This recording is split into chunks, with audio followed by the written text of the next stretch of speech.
You gotta love it when these YouTubers' heads are so far up there, well, you know, that they act in ways that you think, damn, what's going on in your head? What are you thinking right now? In case you guys can't tell, we're back at it with another spicy list, so obviously they got your boy to jump in. Now, as always, before we start our videos on InformOverload, there's something you gotta do for us. You know, smash the like button, duh. Today we're counting down the top 10 entitled YouTubers that were caught in 4K, and trust me folks, well, there's a lot more than 10. Now, with all that being said, before we get into this spiciness, I'm gonna hit you with something a little bit sweeter. Our girl Lindsay Ivan has launched her own reaction channel, Peach, so go check it out and tell them IO sent you. More specifically, tell them your boy Pepper sent you, because you guys need a little sweetness to that spice. All right, guys, let's get into it, shall we? Now, kicking things off for us at number 10, we got Charli D'Amelio. Full-time TikToker, part-time YouTuber. Charli here really took over the world the last couple of years. Currently worth who knows how many millions, she shot to fame after dancing on TikTok and becoming one of the most followed creators on the app. She was also one of the highest paid, sitting behind only Addison Rae, who has been able to build an empire for herself as well. And truth be told, whenever Charli gets backlash, I'm the first to defend her,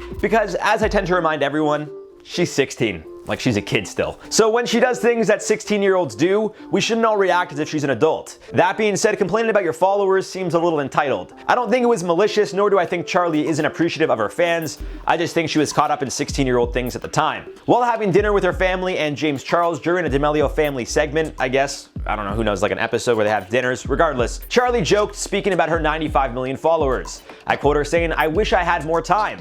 Imagine if I hit 100 mil a year after hitting a mil." James asked, was the 95 million not enough for you, in a joking way, to which Charli, somewhat joking but somewhat serious, replied, "I was just saying, like, even numbers." To ease the tension, she stuck her tongue out at the camera, but it upset a lot of people, and she lost a lot of followers, with most of them calling her entitled, asking how she can complain about 95 million followers and the insane amounts of money she's made. Number 9, Jake Paul. As I've said time and time again, you need to respect Jake's abilities to make headlines. As much as people hate him, a ton of people also love him, and even if you don't care for him, you've likely heard his name. As an entertainer, that's all one can really ask for. That being said, time and time again, Jake has been involved in controversies and caught on camera. There was the time he was in Arizona, filmed while walking through a mall being looted during the protests. There was the other time that he lit his mattress on fire in his backyard and got numerous noise complaints from his neighbors. One of his more recent controversial moments was when he claimed he had early signs of CTE, chronic traumatic encephalopathy, which is defined as, I quote, "a progressive degenerative disease of the brain found in people with a history of repetitive brain trauma, often athletes, including symptomatic concussions as well as asymptomatic subconcussive hits to the head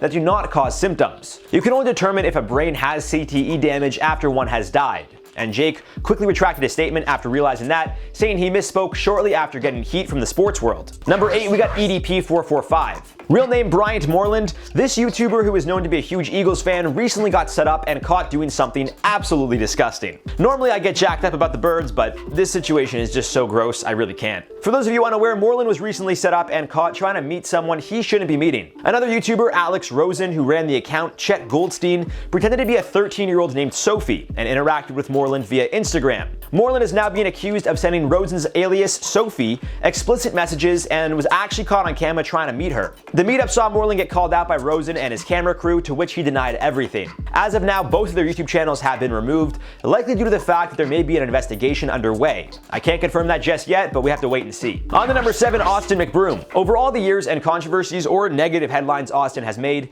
these few are definitely up there with the worst. A few years back, Austin shared a video of his cousin, who at the time was maybe 3 or 4 years old, maybe a bit older, I don't really know. In the video, laughing, he said something along the lines of, "She was going to steal the lollipop if I didn't buy it." McBroom thought it was funny, so he filmed the whole thing and actually bought the lollipop for her, laughing due to the shape of it. Now, I can't go into much detail here, but it seems they were inside the novelty store Spencer's, which is known for selling everything from magnets to fun random gadgets, as well as some adult toys, if you catch my drift. Other things they sell include body part shaped edibles and lollipops. And it just so happens Austin's cousin wanted a lollipop the shape of, you know, like a Johnson. To no surprise, he faced a ton of backlash, but there was also the time he said some of their fans were ungrateful, they should pay for their content that they put out daily, and that didn't sit too well with fans either.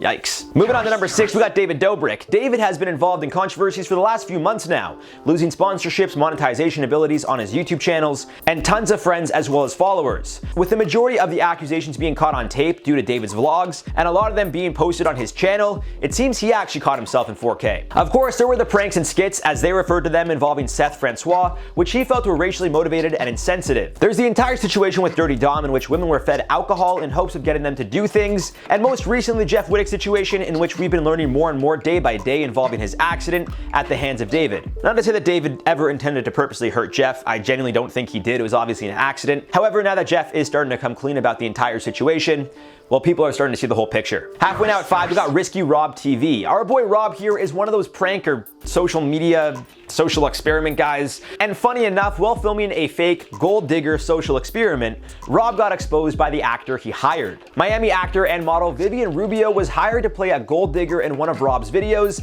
claiming she responded to one of his Craigslist ads, or casting calls if you'd even call it that. What Rob didn't know was that Vivian was going to film the entire experience from their first interaction to their last. Her own video showed footage of the first time she met Rob, as well as Rob's camera guy literally directing Rubio and explaining to her how the entire social experiment will be filmed. When she realized Rob's intention was to make it seem like all women are gold diggers, she decided to teach the guy a lesson.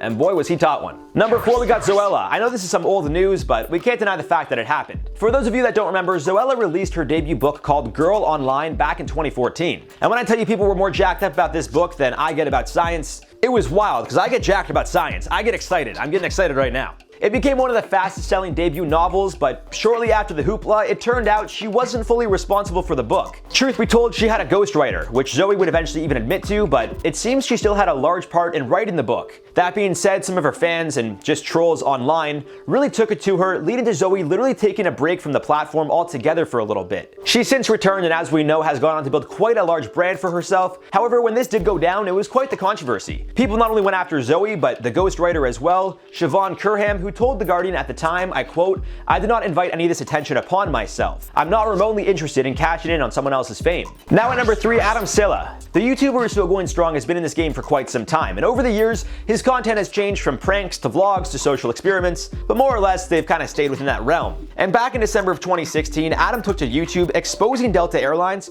for kicking him and his friend off of a flight for speaking Arabic. At one point, the hashtag boycott Delta started to trend on Twitter. However, the airline denied Adam's reasoning for being kicked off was because of any language spoken, but instead due to him and his friend being disruptive. Obviously, given Adam's history on YouTube, some thought he was simply trying to create content or pull a prank, while others came to his defense. A spokesperson for Adam claimed he was kicked off due to racism and discrimination, and one passenger even claimed a woman overreacted to Adam speaking Arabic. However, multiple other passengers on board told news outlets that it seemed Adam was simply trying to cause a scene, with one going as far as saying the two were instigating other passengers and that it was possibly staged. So take from that what you will. On to number 2, Nikita Dragun. Now, as I've said all along, I think everyone has a right to live and do whatever they want, so long as it doesn't affect others. Specifically speaking on Nikita here, if she wants to party and do whatever, then all the power to her. I'm not the one to tell someone what they can or can't do, how to live your life. Do whatever you want to do. That being said, when you claim to be one way and then act another, well, that's just hypocritical. There was a time she was caught in a Miami elevator without a mask, covering her face, almost embarrassed to be seen without one in public. And of course, her party at the height of the pandemic, which she claimed everyone was tested beforehand, so I guess it was okay. To each their own. Guys, I really don't know anymore. Like, I don't want to tell people how to live, but, you know, common sense is the least, what do they say? Common sense is the most, how does that saying go? Is the sense least commonly used, I think, that's it. Common sense is the sense least commonly used. That was much harder for me to say than I thought it would be. At number 1, Extreme Games. Alright guys, I mean, these guys literally faked like they were dying for views, and then it got exposed by Leon Lush, so they took down the entire series of their, you know, terminal illness. Odds are you can find the originals uploaded somewhere or just watch Leon's video on the entire situation, but in a nutshell, these two brothers claimed they were dying of a terminal illness. One brother, Jonathan, claimed he had a deadly kidney disease, and the other brother, Thomas, said he was dying of vertigo, which that's not even possible. They were also doing an iPhone giveaway at the time of their deaths, or I guess leading up to their deaths. Like actually, like seriously, while posting that they were dying, they're doing an iPhone giveaway. It was wild, guys. YouTube used to be really wild back in the day. Back in like 2015, 2014, some crazy stuff went down. But obviously it didn't take long for people to realize these two weren't sick. And there you guys have it for the top 10 entitled YouTubers that were caught in 4K. Let us know your thoughts down below. For now, let's do some comment replies from the video. Top 10 entitled influencers that lied and were caught in 4K part 2. Blue River said, Jared, you look like you're just having too much fun with these videos. I'm just trying to make the best of this situation. I hate being at home all day. We have like a stay-at-home order. Nothing's really open, working from home. I really don't enjoy it that much, but I'm making the best of it. And I'm trying to have fun. Miranda Rojas said, for a second, I don't know why I read part 24. Just a bunch of letters. I honestly wouldn't be surprised if you could get that far in the series though, LOL. Most likely. These lists could be very serious or very like, it's iffy, you know? Some people on this list are like, oh, 100% bad news. Other people were like, not that big of a deal. So you really could stretch it out if you want to. Jade and Timothy said, the dislikes are the influencers, LOL. Probably. Had it like, I don't know, a couple dislikes. It was probably the influencers being like, I hate this guy. And guess what? I don't care. I'm spicy enough. I don't need everybody to like me. Some people like spice, some people don't. I've been your host, Jared Bronstein. I love you guys, and we'll see you soon, baby. Let's go.